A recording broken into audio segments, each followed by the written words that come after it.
And we're back. Another episode. Yay! Whitney, how are you? I'm great. I'm glad to be here. It's Q4. Things are weird in the supply chain. Things are just weird. About it. Yeah, things are just weird. We're going to get into that here in a second. But how are you?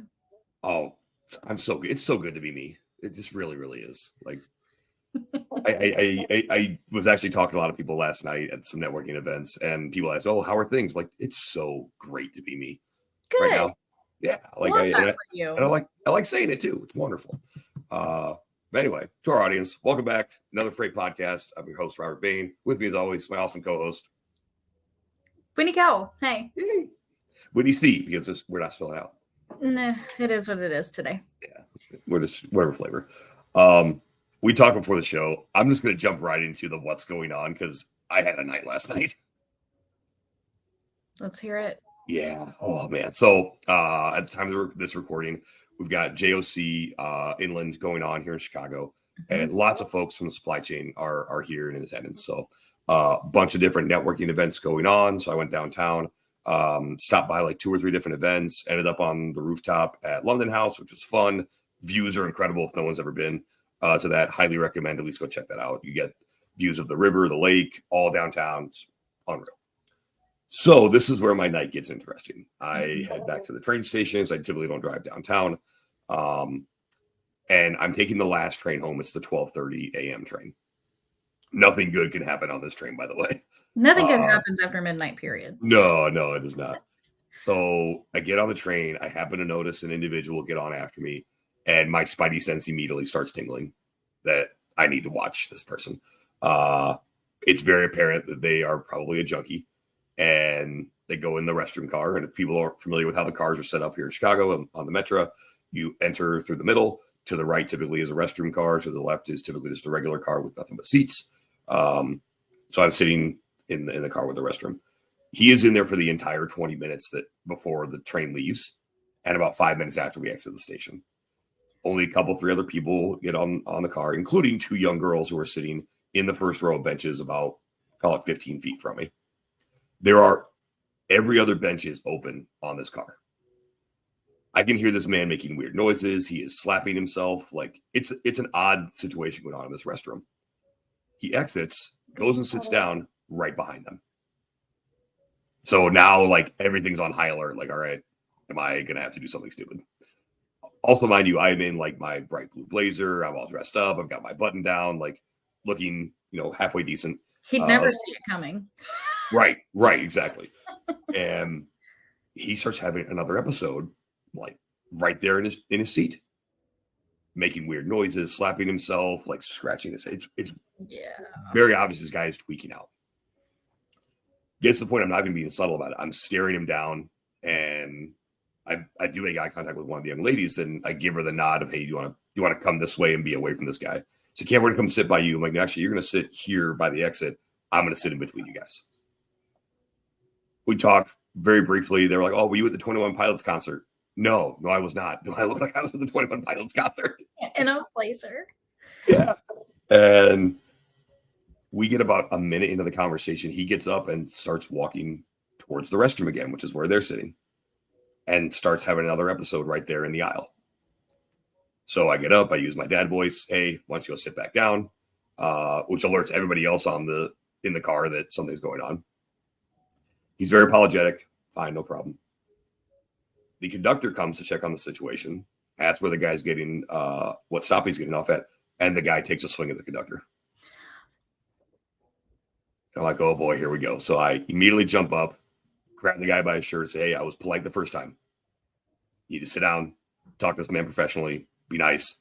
Like, and I've had a few drinks too, so like I do not want to be involved in this. But there are, especially young women, I get real weird about that with my, think of my daughters, all that kind of crap. So we get out that he's trying to get off at the next stop. So the conductor is very clear. Are you getting off at Irving Park? This is where you're getting off. Oh, yeah. He exits at Irving Park. To make sure he gets away from the car so he's trying to like get back on or possibly fall into the tracks or whatever. We get about 2 more stops down, and some woman pops out of nowhere. I have no idea what bench she was on, but she was lying down and is asking, where did he go? Where and describes the guy that was having this episode. I'm like, you had a companion and none of us knew. Like, what the hell? And so now all of a sudden she's frantically up and down the aisles and trying to get a hold of this guy. And I'm like, I just wanted to go down and meet some people and talk logistics, and now we've got bum fights and conductors being swung on. Was she on the train? Yeah. I have no idea how I missed this woman coming on. Unless it was like if I did stop and use the restroom right before. I'm surprised, like, she just was laying on the floor during. She was laying on one of the benches. Just like during the whole thing. Commotion, the whole time. Yep. And then all of a sudden her spidey senses are tingling, like my person's not here anymore. Like, what's going on? Like, that's so weird. Yeah, it was the weirdest thing. I get home and I get home at like 1:15, and I just sat in my living room like, did this just happen? Well, nothing says go to a networking event in Chicago like that story right there, huh? Exactly. Just don't go to the ones that end at midnight. So anyway, that's what's going on with me. It was a great night. Well, we're glad you're here. You know what, though? I was talking with my wife about it. I am glad I was there because I don't know what would have happened with those two young girls if somebody hadn't wanted to get involved. So yeah, I mean, if they're anything like me, they would have been just fine. I feel like. Hope so. Certain number of self-defense classes. Makes me feel better. But anyway, what's going on with you? Not that much. Currently preparing for the TMSA Executive Summit. I'm going to be heading that way in about a week. Awesome. So preparing for that, preparing for my 31st birthday that's going to happen during my travels. So October is my favorite month. A lot of great things come around in that month. Spooky season. Yay. Yeah. Well, sweater weather. It's more where I lean. Could care less about Halloween. I just like all the decor. So that's now on the internet. Fair enough. And you guys are having the coffee meetup at TMSA, correct? We are. So we're having a coffee meetup the day before everything kicks off. I will be posting that information actually tomorrow. So Jen Carpus Romaine and I will be co-hosting that together in New Jersey. Would love to have anybody and everybody come join us. Typically they're smaller, but this time I'm more than happy to have a larger crowd. And after that, we will have a few in the Southeast to wrap up in October and November. It'll be exciting. We'll talk about at least one of those while we're wrapping up here today. So yes. But with that, major headline, got to talk about it: the port strike. Yep. I mean, it's dominating a lot of the headlines. Taking a look at what's going on. For those who don't know, 32 major ports are on the East Coast and the Gulf Coast. Longshoremen have gone on strike, so the ports are essentially shut down. Major impacts to import, export, I guess the supply chain in general here in North America. Yeah. The major demands that are being talked about are compensation, which I have fairly strong opinions on that, but I'm not going to dive too deep into it. And then the desire for limited automation in the ports. Right. And I honestly couldn't think of a better person to bring in for this conversation. I agree. Given her background and what's coming down the pike in 2025. So I would love to bring in our guest today. Absolutely. And with that, we'll bring in Katie Day. There we go. Yay. Hi, guys. Thank you so much for having me. Thanks for joining us. So real quick, Katie, for those who don't know, can you introduce yourself real fast, who you are, what you do, a little bit of your background, and then we will dive back into the port strike. Yeah, absolutely. So I do industry relations for Manifest, the future of supply chain and logistics. For those of you, the very few of you, I'm sure, who don't know what Manifest is, it is the premier global end-to-end supply chain conference that happens in Las Vegas. We're in our fourth iteration this year, 2025, at the Venetian, which is brand new, beautiful, giant location. So we're so excited. It'll be February 10th to the 12th, and Freight Movement is going to hook you all up with a great discount. So definitely go to that link to get a discount to join us at Manifest for February 10th to the 12th. Prior to joining Manifest, though, I spent about a decade at the MIT Center for Transportation and Logistics. And one of the hats that I wore there was overseeing our global network of centers. So I've had the opportunity to visit ports in China, ports in Europe, ports here in the US. So certainly this topic of automation that has come to the forefront in this strike is something that I've seen in action. And not only do I personally feel passionate about, but automation is front and center at Manifest. You'll see it both in our sessions as well as on the expo floor. So I certainly have some thoughts about automation if we want to talk a little bit about it. Yeah. Oh, I think we'll dive right in. Again, as you look at, and you always take reporting, with a grain of salt, right? Because there typically is some type of slant. I think I see some interesting slants on the strike. It appears the longshoremen are very much against high levels of automation within the ports. You've seen, especially in Europe, I know there is quite a bit of automation. Can you talk a little bit about that? What you've seen, what's good, what maybe still needs some work, and how that impacts also the human element of port operations? Right. Yeah, absolutely. So you're right. These longshoremen see automation as a threat to their jobs. It could be argued that this automation, would make their jobs easier and in fact extend the longevity of their careers, which would, make them able to work longer. And, it would definitely take, a much smaller toll on their bodies. And what I've seen, in places like Rotterdam and Shanghai and Ningbo, China, is that automation and people work hand in hand together. You have a happier workforce, a safer workforce, and the simple fact is they're able to be so much more agile to disruptions, and those long-term efficiencies, those stack up. So you look at the port of Shanghai, and I think I wrote it down here. They're putting out about 113 containers per hour. You compare that to New Jersey, New York, and they're averaging, not even 60 containers per hour. Think about what those efficiencies could mean to the supply chain and the long-term impact. Right. And I think, we've seen this in warehousing. We've seen this in distribution centers where workers are resistant to automation. And then at the end of the day, 5 years later, you go and you talk to those warehouse workers, they're so much happier. So that's where my frustration lies. Yeah. Whitney, any thoughts on that?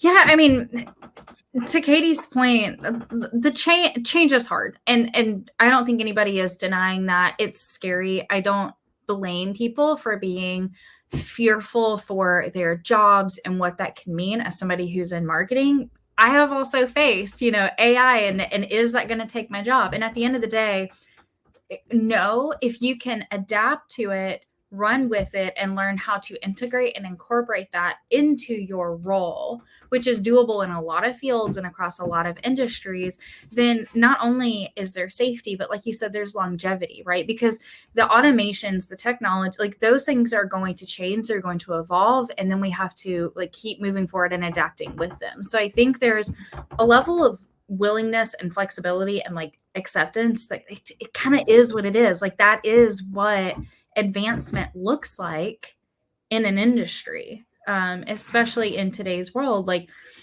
It is going to change and evolve. That's the only way that we see progress over years, decades, centuries. I mean, look how far we've already come. I don't think people are done making advancements. Yeah, no, absolutely. I would agree. This isn't the first time that we've seen this kind of resistance to change. And I think it's incumbent on leadership to do a better job of communicating what these changes could mean. Because, Ben, like you pointed out, the media has a way of slanting things and presenting things and hyping people up. And, Right. Ultimately at the end of the day, there's true facts there. And the cost of the standstill is astronomical. I mean, the outcome of the resistance is something that I am personally more afraid of that than what would happen if we walked a little bit more into the unknown and kind of embraced what's next for the industry. Yeah. The simple fact is food is spoiling in the ports. Manufacturers aren't getting their parts, and this disruption is going to hit consumers nationwide. Oh yeah, it's going to be incredibly impactful on a financial perspective, from a production perspective, across the North American supply chain. I always come back to this when it comes to automation, and Woody, you've probably heard me talk about this on a couple shows. The folks that resist the most, what I find, is that they truly don't understand what automation is. Automation is just taking the process you do and letting the bot do it. It is not perfect, because the bots aren't perfect, because bots are made by people, even though they probably do things a little faster, what have you. And you make yourself so when you understand the actual steps that are being automated, because when that bot goes down, now all of a sudden you are not a $60, $70 an hour employee. You're a $600 or $700 employee. Which, again, if it comes down to economics, which I know that is a huge topic of this, when a 50% pay raise over 6 years was not enough to get you back to the table, there is a huge economic factor on this. Yeah. I mean, but now we're talking a 10% or a 10x increase on your value by understanding the process that's being automated. And so, and again, that's not talked about enough, because the people that are leading that group, they want to be sure to keep their Bentley and their yacht and their $900,000 salary from their two main organizations. Won't name any names, but I'll just throw a couple stats out. Spicy. Is that what I said? And to for again, economics, I mean, that could be a whole show in and of itself. And I am sure that's something that we will probably hear about at Manifest from at least one person. And if it's not on stage, it will be in the crowd. Are the concerns for the recession and, us recovering, and how long this lasts, and the ripple effects that that's going to have, because as Katie said, it will impact consumers, and there may be immediate ramifications, but the long-term recovery is not a fast process. Yeah. No, and during times of disruption, partnership is key. And I think that's where, companies need to shift and start planning, because disruptions are going to continue to happen. And that's certainly been a huge focus for us at Manifest in our programming, and networking is forging those partnerships, whether, Manifest is a place for people to come and, reunite with all their old supply chain friends, or, to meet new people. I think, like you said, Whitney, it's going to be a hot topic this year. Let's hope the strike's not still going on in February. I mean, there's no way that it still could be, but there will be another disruption, right? And so being able to talk about risk and having companies look at scenario planning to figure out what that next risk looks like is the key to supply chain resilience. Right. Absolutely. And I've talked with a few folks about this. I'll put you both on the spot. What's the over-under on how long the strike is? I feel like it can't go beyond Friday. If it goes into the weekend, we're in big trouble. But all right, hot take, Friday. I'm not seeing a lot of movement, so. I know. I'm scared to say that with Katie. I'm scared to say anything beyond that. The numbers that I've seen tossed around are up to 100,000 jobs could be impacted if it goes on for more than a week. And anything beyond the weekends, we're inching into that territory. So I know it's Wednesday, but I'll give it till the weekend. So you think Monday they'll be back to work? I hope so. I mean, a lot of people are upset. I'm going to shaking his head. What's your guess then? I'm guessing it's going to be next Friday. Next Friday. They are going to dig in their heels. I'm going to sit on Tuesday and sit in the middle. Okay. I'm calling this that they're going to dig in their heels. The Port Alliance is going to make some additional concessions they right now are not willing to make, and that will get everyone to the table. And then I believe this administration steps in and says, "You need to fix this now." That was going to be my next question. I wasn't sure if we talk politics on this show or not, But I'm just saying the administration. that's However, kind of the looming, yeah. I believe they step in and it gets done by next Friday. I believe it will go in the weekend, and we're going to have the panic porn on the TV, on the news, and then that'll get people stirred up enough that they'll get to the table.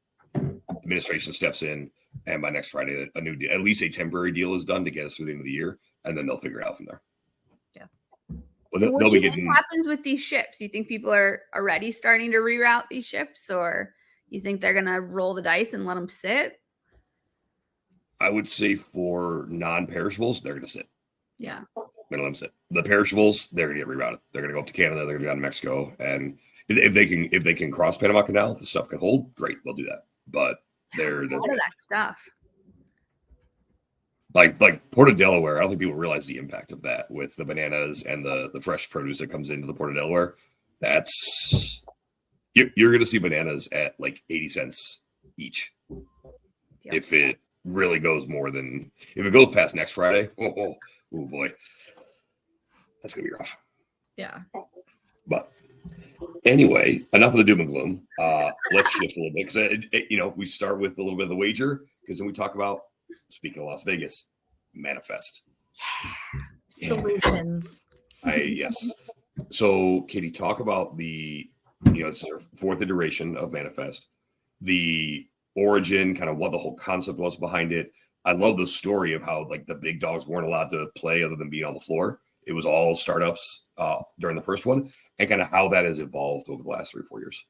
Yeah, so the growth of Manifest is a true testament to the need for really an end-to-end place for the whole supply chain to go. Mm-hmm. So as you guys know, we're one of the few places that we're looking at the entire supply chain ecosystem. So we're bringing the startups, like you said to the table. We're bringing, the big boys to the table in terms of, the expo floor, but we're also able to attract, big shippers to the stage. This year, it's truly unbelievable. We have, chief supply chain officers of big companies like Unilever and Target and New Balance that are on the stage, but yet we also have the innovation stage where we're giving these supply chain startups a place to go, and then the investors. So you have this huge investor community that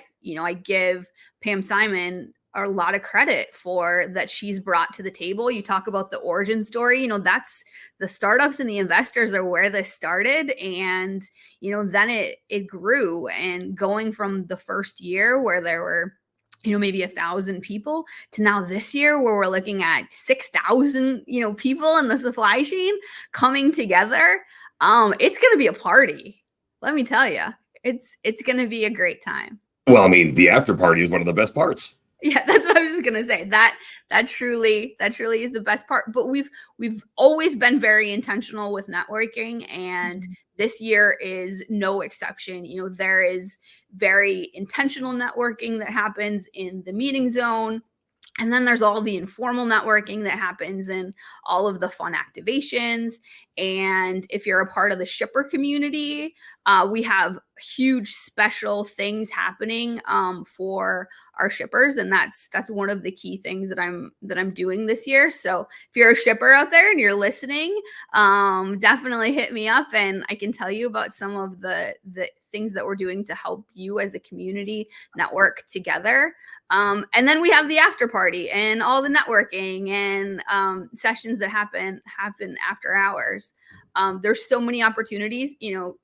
What happens in Vegas usually, stays in Vegas, but we like to say, what happens in Vegas, like, amplifies out to the supply chain. I can't even, imagine all of the different connections that have happened because of Manifest. And we really pride ourselves as a place where people can come and have fun.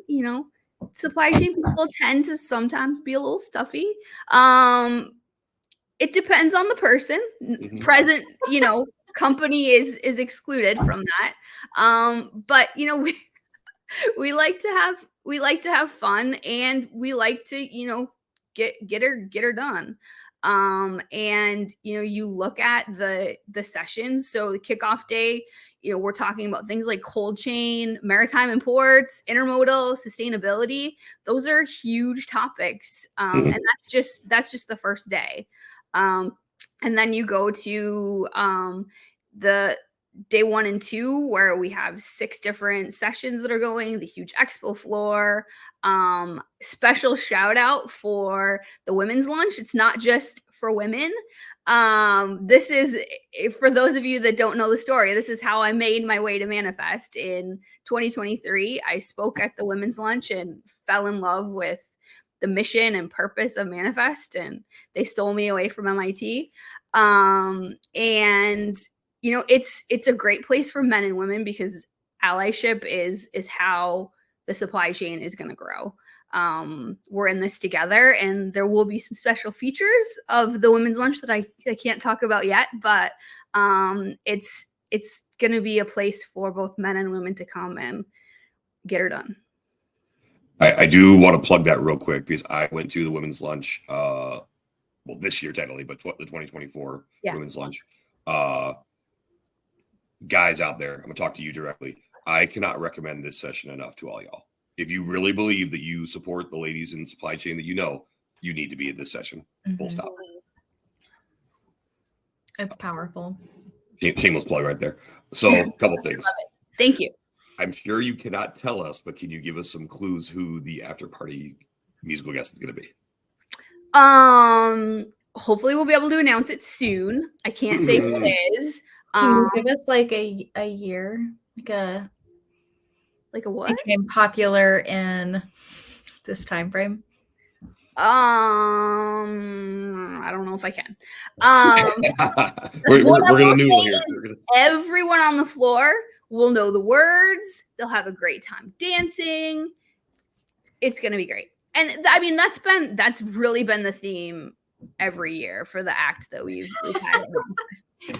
It's somebody that's a few years back, but we're all a few years back, so we can have a great time. We all know the words. And let's be real. I'm probably older than both of you, but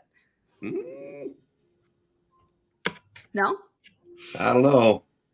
I fool people with my age a lot, so okay. I'll plant the flag of being the millennial. You are the younger one. Ludacris in 22 was like, because no one really thought that he was going to actually come, and that he was going to do more songs. There's why is Ludacris going to go play for 1,500 middle-aged white people basically in Las Vegas? Other than I will say it all the time. I say it constantly, but it comes out, does the set, and now that the venues are not incredible, they've been awesome every year.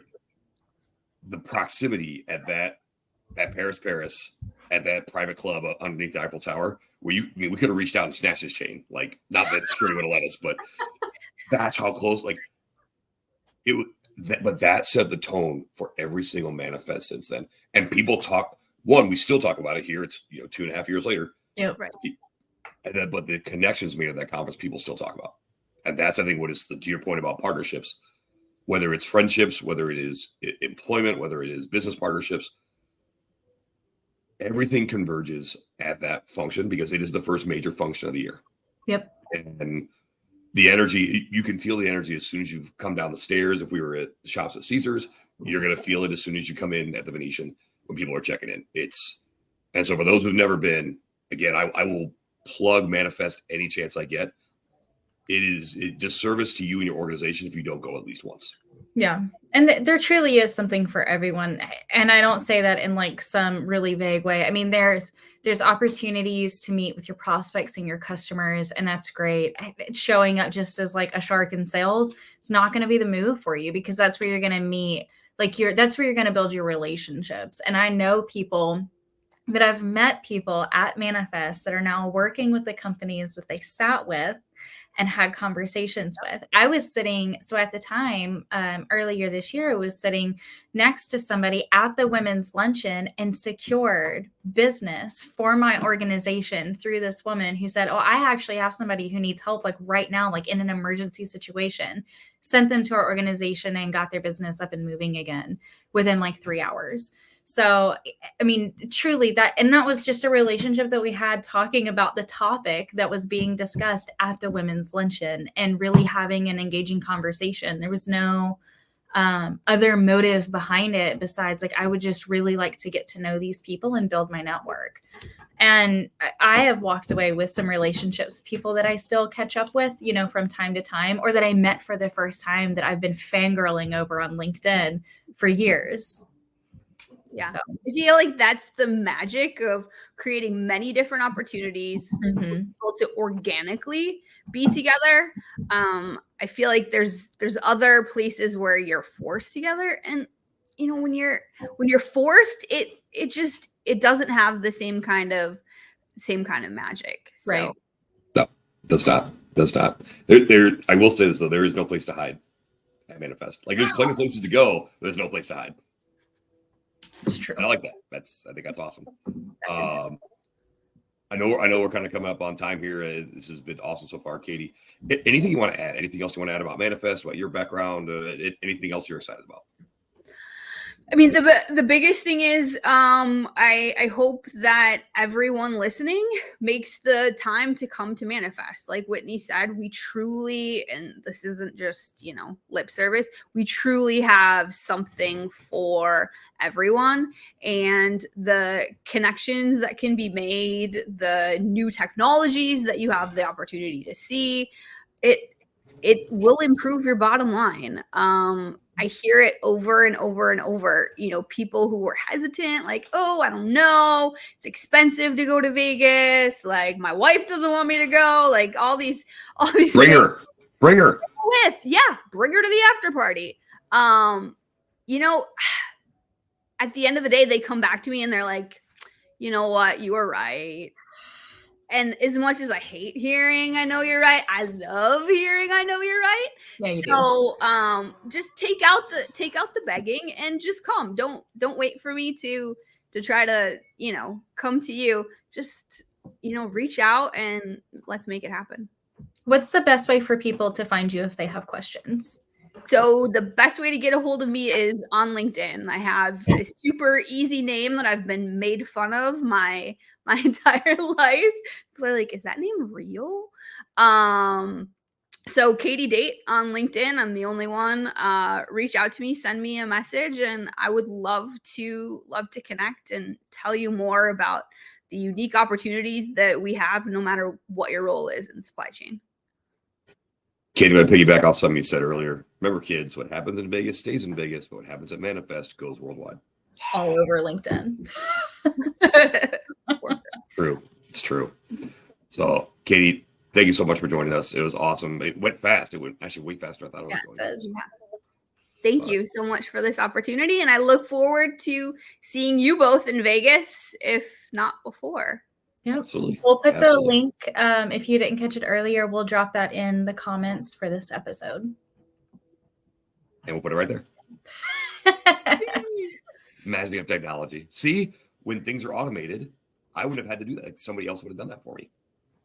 Let's throw it out there. Yeah. So with that, Katie, we're going to take you out of the recording here real quick. Bye. So, Whitney, a couple things to go over before we take off. So, obviously, TMSA, you've got the event coming. You're going to make all the official announcements here in the next couple of days. Also, for those going to F8 or F3, we've got a freight movement event at the Trucker Bar, which is going to be huge. So throw this up there over top of us. You see here, this is in conjunction with F53 or V53, I should say. It was a partner with us. And this is going to be super exciting. One of the best events of the year is F3, and you see a lot of these companies here that are part of the Venture 53 family will be in attendance. So more on this to come, but we are super excited for folks to join us there. And very timely here, join us at Manifest, because again, everyone's super excited to go. Katie talked about Weeded as well. This is going to be the event that kicks off your year.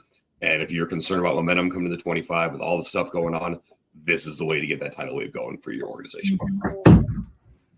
So, Whitney, anything else to wrap us up? Small thing that's going to be happening around F3 and B53 is we are going to have another coffee meetup the afternoon before everything gets started. So there are a couple of VIP and industry events that are happening that evening. So if you're in town already, if you live here in Chattanooga, or if you're coming in earlier the day before, we will have a coffee meetup. So more details on that closer to time. So there's lots of chances to network. And even if you're not going to F3, the coffee meetup is still available to you. So there you go. That's a great way to get ready for all the happy hours. Yeah. Caffeinate. Caffeine pregame before the real pregame. So, oh gosh. Hey, listen, some of us are pros at this stuff. So. Do what you got to do, I guess. Exactly. So with that, this has been another free podcast. I'm Robert Bain. I'm Whitney Cowell. We'll see you next time.